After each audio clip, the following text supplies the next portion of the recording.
Donc, quels sont les moyens pour empêcher ce genre de pratique? Je ne suis pas certain que ce soit le certificat.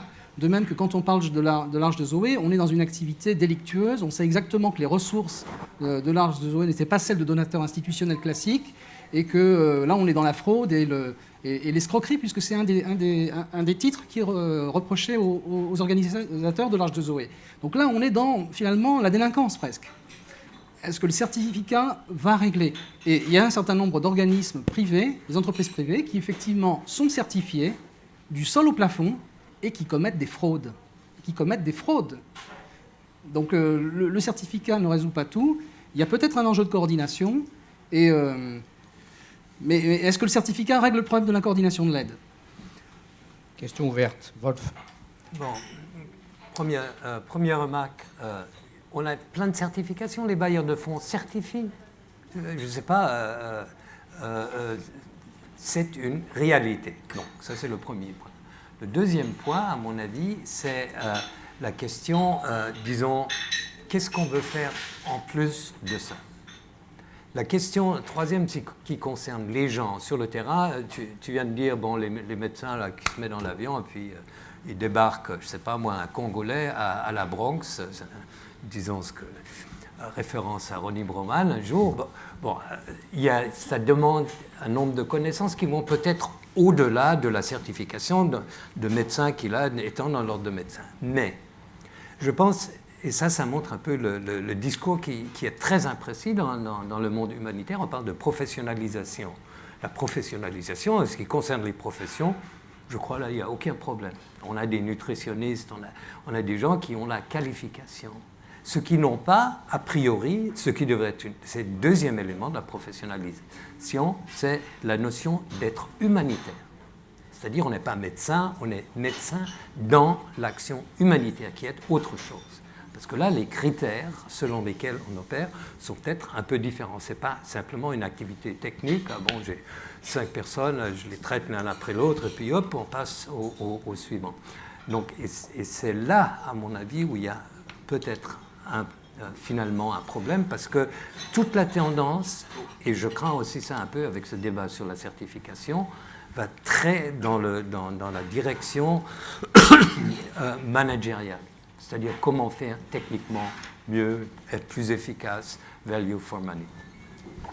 Merci. On va revenir justement sur cette question-là, après s'être interrogé sur qui, on va s'interroger sur quoi. Voilà, porterait ces certifications.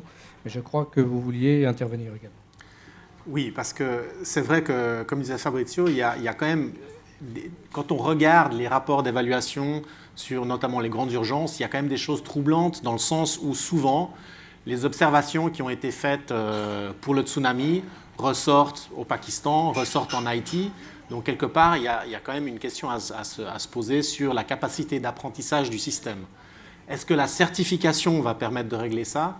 Je pense qu'il y a en dehors de ça des questions plus structurelles sur la manière dont fonctionne le système, avec des cycles de projets très courts, avec une pression à utiliser les fonds, avec un manque de capacité à envoyer du personnel qualifié sur les nouvelles urgences, qui est en dehors de ça et qui est aussi un problème structurel. Maintenant, je pense que quand on parle de certification et de crédibilité et de dire oui, on peut régler ça entre nous, ça va aller bien, je pense qu'il faut se poser la question aussi de quelle perspective on prend. Si par exemple vous prenez un restaurant qui doit assurer que ses cuisines respectent les normes d'hygiène, si vous demandez au propriétaire du restaurant, lui, il sera favorable probablement à dire c'est bon, je m'en occupe, c'est moi qui vais certifier que tout est propre. Ou éventuellement, mon cousin peut s'en occuper. Probablement l'option qui sera la moins favorable pour lui, ce sera d'avoir un service de l'État qui vient faire un audit et regarder qu'est-ce qui se passe. Par contre, si on demande aux personnes, aux clients du restaurant, eux, ce qui leur donnera le plus de confiance dans le restaurant, c'est si c'est un service extérieur qui va faire la vérification. Donc il y a aussi la perspective qui joue là-dedans. Maintenant, la certification, est-ce que ça va régler les problèmes? On a dit tout à l'heure, le service, le secteur privé est très régulé, est très certifié. En même temps, ça n'a pas empêché qu'on trouve du cheval dans les lasagnes de bœuf. Donc il faut aussi réaliser les limites du système et savoir, voilà, il y a des gens qui conduisent une voiture, qui ont un permis de conduire, c'est pas ça qui empêche qu'il y a des gens qui roulent en état d'ivresse. Donc il faut reconnaître les limites aussi du système. On va ouvrir le débat avec notre public, puisqu'il y a beaucoup de représentants d'ONG présents parmi vous. Mais peut-être avant une petite question pour vous. Est-ce que les outils justement qui étaient évoqués à l'instant par David, c'est-à-dire des outils de qualité qui sont standardisés pour les entreprises, le secteur privé en général, est-ce que ces outils peuvent être applicables, à votre avis, au champ de l'humanitaire qui est quand même particulier ? Sûrement pas toutes les dimensions, mais probablement que tout ce qui concerne à la finance, à l'administration, il y a sûrement des standards qui peuvent être partagés. Maintenant, oui, effectivement, le cœur même du secteur humanitaire est distinct, au même titre que je ne crois pas qu'on puisse appliquer des standards pour l'assurance à la petite distribution. Je veux dire, voilà, il y a des spécificités à l'action humanitaire, et en tant que tel, il faut essayer de les capturer d'abord dans des standards, et ensuite dans... Alors, certification, il y a une réflexion là-dessus. Je ne sais pas du tout si ça va aboutir. C'est sûrement pas la solution à tout, ça c'est clair. Mais je crois que pour revenir, par exemple, à des enjeux de coordination, c'est un des déclencheurs de la réflexion et la certification. Haïti, 250 organisations débarquent. Et alors, les Anglais ont inventé ce concept de suitcase NGO. C'est-à-dire, c'est les NGO valises. C'est-à-dire qu'ils voient un événement à la télé, il y a l'émotion, on prend la valise, on part, et puis on se décide. Alors, coordonner 250 organisations. Bonne chance. Deuxièmement, dans le cas d'Haïti, il y avait un problème logistique, c'est une île. Il faut y arriver sur cette île. Donc même les scientologues, ils ont dû utiliser l'aéroport de Port-au-Prince. Et on sait qu'un des enjeux, c'était justement la capacité et les priorités dans l'ordre d'arrivée, par exemple, à Haïti. Donc, oui, il y a un enjeu de la coordination. Néanmoins, on doit dépasser un petit peu ce système qui veut faire de mal à personne. L'émotion, l'engagement humanitaire prime quelque part sur, disons-le, une certaine forme de qualité. Et moi, c'est là où j'ai mon problème. Je crois qu'aujourd'hui, il faut renverser ça. Il faut toujours cet engagement. Il faut toujours, on va dire, cette émotion. Mais c'est plus suffisant. Bon, Juste un petit mot, et puis on ouvre. Je me rappelle d'une situation en Albanie. Il y avait la télévision allemande qui dit, j'ai appris, tout le monde le savait, une affaire de corruption, et pas de la moindre. On a demandé à une organisation humanitaire, je ne vais pas dire laquelle, est-ce que tu veux nous parler devant la caméra de ce cas de corruption? Il a dit impossible. Premièrement, ce n'est pas bon pour mon organisation. Deuxièmement, on aura moins de dons, etc. C'est-à-dire, au sein, à mon avis, c'est presque typique, il manque, disons, une approche plus critique des ONG, de se sentir ceux qui font partie, qui sont qualifiés. On a pas mal nombre d'organisations humanitaires qui sont vraiment très bonnes, qui fonctionnent super bien. On a ces suitcase NGOs qui devraient être éliminés. Mais là, c'est en partie problème des gouvernements et en partie, je pense aussi, la responsabilité des ONG de dire, écoutez, ça ne va pas. Et finalement, aussi, soit d'informer les gouvernements ou bien de leur dire, ceux-là, ne les financez pas. Et je connais des situations où vraiment les gouvernements ont financé des ONG. On se pose la question, pourquoi ? Ça, c'est une réflexion sur la capacité du milieu eux-mêmes à s'auto-gouverner. Voilà. Peut-être quelques réflexions, remarques de la part de votre... Voilà, nous avons Alain Chavalerias, nous avons ensuite Secours Islamique. Un micro arrive. Voilà.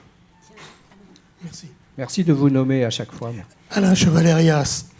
Alors, moi, j'ai l'impression que pour le moment, l'humanitaire, c'est un petit peu le parallèle du djihad.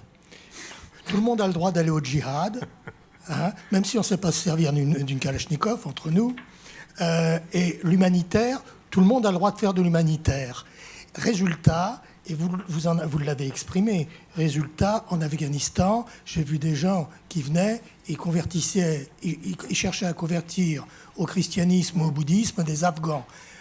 un jour, on reçoit un coup de téléphone de gens qui pleurent, qui nous disent s'il vous plaît, on a un garçon qui s'est converti et il est en prison, les Afghans veulent lui couper la tête. Eh oui, eh oui.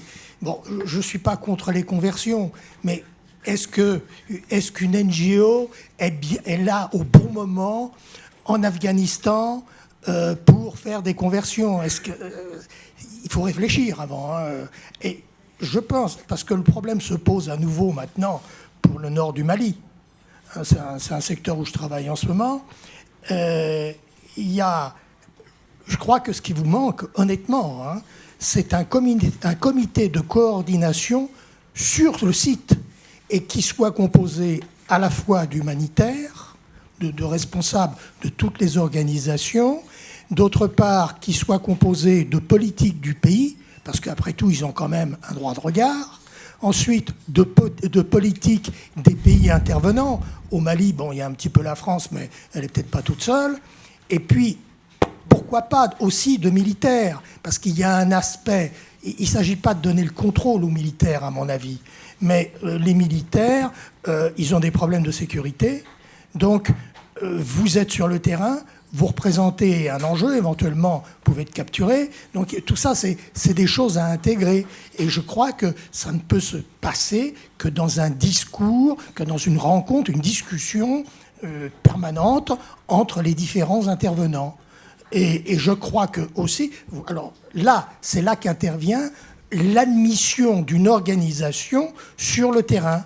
Si une organisation n'est pas utile, si elle risque d'avoir une action, elle propose plus exactement une action dangereuse pour elle et pour la population, pour les autres organisations humanitaires, il faudrait que justement ça leur soit interdit. Mais ce n'est pas de la seule responsabilité des gens du pays, puisque tout le monde a le droit de faire de l'humanitaire quand même. Alors, on va commencer à chercher des poux dans la tête des gens du pays, du gouvernement du pays, s'il dit, écoutez, ceux-là, ils ne sont pas les bienvenus. C'est tout le jeu. Et comme ils subissent une pression, évidemment, de l'environnement occidental qui apporte des moyens, des aides, quelquefois un encadrement militaire, c'est pas facile à gérer. C'est pourquoi je crois que ça doit être, pour les États en question, c'est pourquoi je pense que ça doit être vraiment une affaire de concertation. Mais je me trompe peut-être. À vous. Merci de la remarque. On va la prendre en compte dans le débat qui va suivre, qui est la question effectivement d'un paradoxe, qui est de l'ouverture du monde l'humanitaire le plus large possible, et en même temps ensuite de la sélection nécessaire sur des critères professionnels ou d'efficacité et d'accès aux victimes. Deuxième intervention. Nommez-vous, merci. Amine Trouvé-Bagdouche, directeur des opérations et des programmes internationaux du Secours islamique France. Il y a trois réactions de ma part par rapport à... Je suis désolé, je suis arrivé un peu en retard parce qu'on est à Massy-Palaiseau et du coup, quand c'est à Paris. Donc je ne sais pas ce qui a été introduit, mais on prenait l'exemple d'Haïti, donc je vais rebondir dessus. Nous, on est en mission sur Haïti et je vais donner un exemple. On a été la seule ONG qui avons porté plainte contre un chef de mission de notre organisation en Haïti, parce qu'il avait été compromis dans une histoire de gestion de fonds avec des entreprises locales. Et il s'est avéré que nous, on a porté plainte et donc, du coup, le Secours islamique France a été stigmatisé comme une organisation ayant eu un détournement de fonds par un chef de mission. Il s'agissait de 200 000 € tout de même. Il s'est avéré donc, du coup, que ces 200 000 € étaient en partie financés par UNICEF, pour ne pas les nommer. Il s'avérait que UNICEF était financé par le MAE, ministère des Affaires étrangères, France, en Haïti. Nous, on a porté plainte auprès de l'ambassade de France contre notre chef de mission, et un reporting financier avait été effectué par UNICEF. Le problème n'avait pas été remonté d'UNICEF vis-à-vis du ministère des Affaires étrangères France. Donc, le détournement financier en question n'avait pas été remonté.